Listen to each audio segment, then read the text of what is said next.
आज चुनाव आयोग तारीखों का ऐलान कर सकता है। बड़ी खबर आपको बता रहे हैं। तो दोपहर 3:30 बजे चुनाव आयोग एक प्रेस कॉन्फ्रेंस करेगा। 5 राज्यों में होने हैं विधानसभा चुनाव और उसी के मद्देनजर आज तारीखों का ऐलान हो सकता है। बड़ी खबर, दोपहर 3:30 बजे चुनाव आयोग की प्रेस कॉन्फ्रेंस करने वाला है, तो आज चुनाव की तारीखों का ऐलान हो सकता है। बड़ी खबर आपको बता रहे हैं।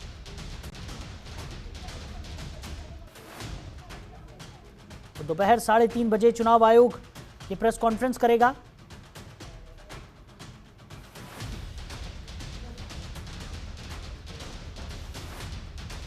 खबर पर ज्यादा जानकारी के साथ हमारी सहयोगी ममता चतुर्वेदी हमारे साथ जुड़ गई हैं। ममता, क्या कुछ निकलकर सामने आ रहा है? जिस तरीके से चुनाव आयोग आज एक प्रेस कॉन्फ्रेंस करने वाला है, क्या चुनाव की तारीखों को लेकर बड़ा ऐलान होने की उम्मीद है?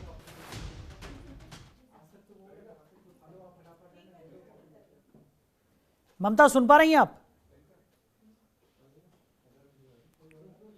ममता, मेरी आवाज आप तक पहुंच रही है? साहिल, क्या आप मुझे सुन पा रहे हैं?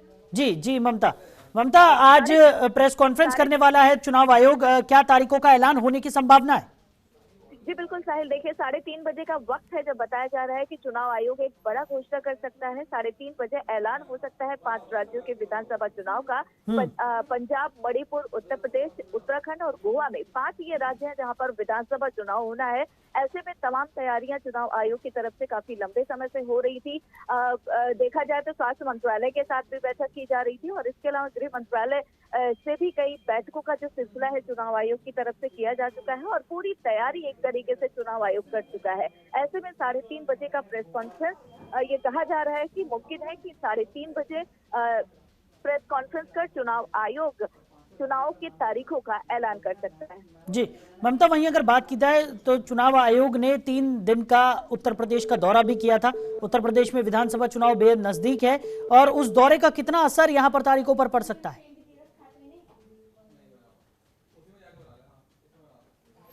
ममता, सुन पा रही हैं? तो ममता से हमारा संपर्क यहां पर टूट गया, उनसे दोबारा जुड़ने की हम कोशिश करेंगे। तो 5 राज्यों में विधानसभा चुनाव होने हैं और आज दोपहर 3:30 बजे चुनाव आयोग एक प्रेस कॉन्फ्रेंस करेगा, जिसके बाद चुनाव की तारीखों का ऐलान किया जा सकता है। खबर पर ज्यादा जानकारी के साथ हमारे सहयोगी अवनीश हमारे साथ जुड़ गए हैं। अवनीश, क्या कुछ निकलकर सामने आने की उम्मीद? आज चुनाव आयोग प्रेस कॉन्फ्रेंस करने वाला है और चुनाव की तारीखों का ऐलान भी यहां पर हो सकता है। जी बिल्कुल, कई दिनों से कयास लगाए जा रहे थे कि शनिवार को चुनाव आयोग प्रेस कॉन्फ्रेंस कर सकता है और अलग अलग जो राज्यों में चुनाव होने हैं उन चुनाव की पूरी जो रणनीति बनाई गई है, तैयारियां हैं, उसको लेकर प्रेस कॉन्फ्रेंस करेगा कि आखिर किन चरणों में किस राज्य में चुनाव होने हैं। ऐसे में माना जाए कि उत्तर प्रदेश सबसे बड़ा राज्य है, 403 विधानसभा सीटें हैं। ऐसे में माना जा रहा है कि उत्तर प्रदेश के लिए यह फैसला काफी अहम हो सकता है कि यहाँ 6 चरणों में चुनाव होंगे या 8 चरणों में चुनाव होंगे। हालांकि उत्तर प्रदेश में जो नई सूची बनकर आई है वो अब करीब 15 करोड़ मतदाता इस बार अपने मत का प्रयोग करेंगे। उनके लिए तमाम जो सुविधाएं हैं वो करने का दावा निर्वाचन आयोग कर चुकी है और निर्वाचन आयोग की टीम ने उत्तर प्रदेश में दौरा भी किया था। उस दौरे के दौरान तमाम राजनीतिक दलों ने अभी चुनाव करवाने पर सहमति जताई थी और अपनी अपनी मांगों को रखा था। तो उसको लेकर प्रेस कॉन्फ्रेंस भी हुई थी। उस प्रेस कॉन्फ्रेंस में ही तय किया गया था कि सभी राजनीतिक दल समय से चुनाव चाहते हैं, ऐसे में चुनाव टाला नहीं जा सकता। लेकिन जो कोरोना का काल चल रहा है, जिस तरीके से कोरोना का ग्राफ लगातार बढ़ रहा है, ऐसे में कयास लगाए जा रहे थे कि चुनाव आगे बढ़ाए जा सकते हैं। लेकिन जो संकेत मिल रहे हैं उसमें यह साफ तौर पे है कि आज निर्वाचन आयोग चुनाव की तारीखों का ऐलान कर सकता है। किसी भी तरीके से जो कोरोना का बचाव है उसकी गाइडलाइन भी जारी कर सकता है, वो अपने तरीके से चुनाव करवाएगा।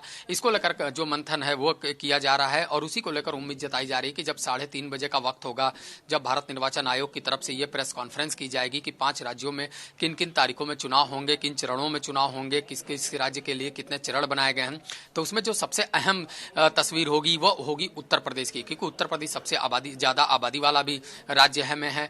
ऐसे में जरूरी है कि यहाँ पे जो अलग अलग चरण के चुनाव होंगे उसमें कोविड प्रोटोकॉल का पालन होना चाहिए, जो कानून व्यवस्था है वो बेहतर होना चाहिए। और एक दिन पहले ही गृह विभाग ने उत्तर प्रदेश को हर चरण के लिए करीब 150 कंपनी अर्धसैनिक बलों की मंजूरी दे दी है। वो भी सभी अर्धसैनिक बल अलग अलग चरणों में जितने भी जनपद पड़ेंगे उन जनपदों में जाएंगे, वहां पे फ्लैग मार्च करेंगे, सुरक्षा का आश्वासन देंगे और पूरी तरह चुनाव शांतिपूर्वक और निष्पक्ष तरीके से करवाएंगे। तो इन सब तैयारियों को पूरा किया जा सकता है, किया गया है और निर्वाचन निर्वाचन आयोग ने भी अपनी तरफ से पूरी तैयारियां होने का दावा कर रही है और उत्तर प्रदेश में करीब 1,74,000 पोलिंग सेंटर भी बनकर तैयार हो रहे हैं। तो ऐसे में माना जा रहा है कि जो चुनाव होगा वह बेहद दिलचस्प होगा। अब ऐसे में अब इंतजार है कि जब 3:30 बजे प्रेस वार्ता होगी तो उत्तर प्रदेश के लिए क्या कुछ तस्वीर निकलकर सामने आती है, कितने चरणों में यहाँ पे मतदान होता है, चुनाव होगा और उसके लिए जो राजनीतिक दल हैं वह क्या प्रतिक्रिया देती हैं।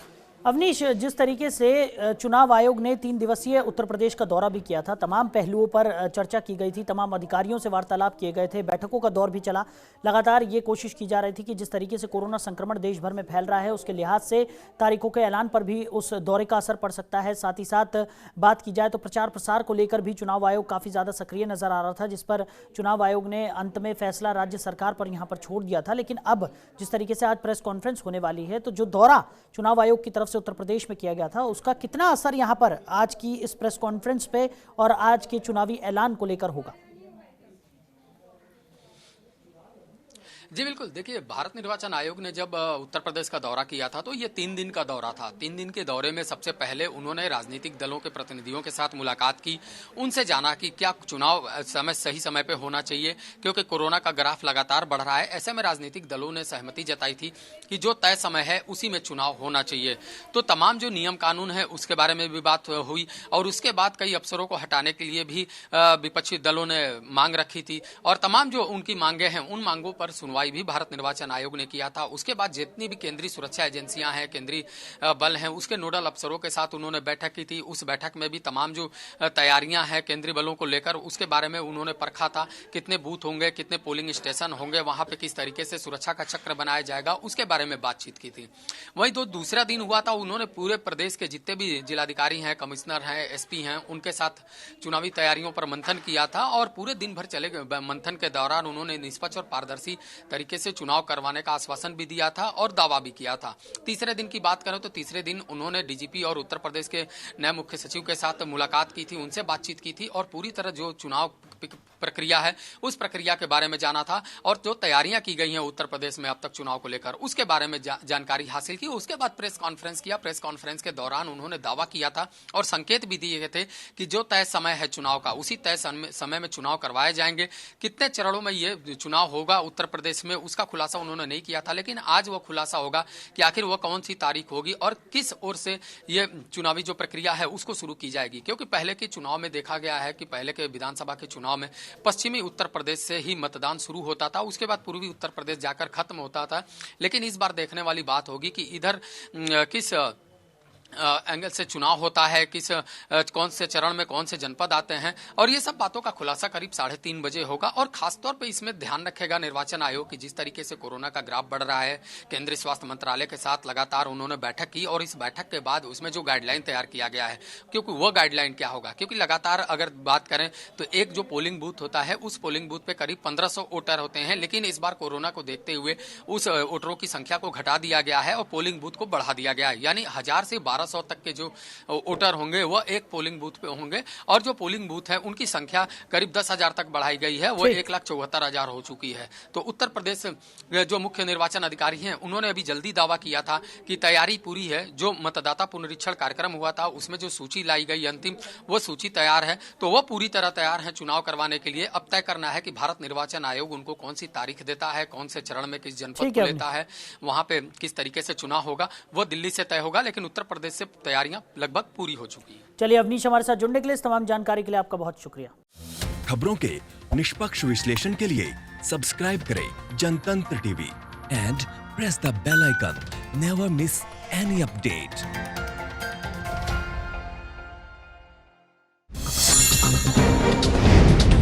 डाउनलोड कीजिए जनतंत्र टीवी ऐप को, जो कि अवेलेबल है गूगल प्ले और ऐप स्टोर पर। अधिक जानकारी के लिए अभी डाउनलोड करें।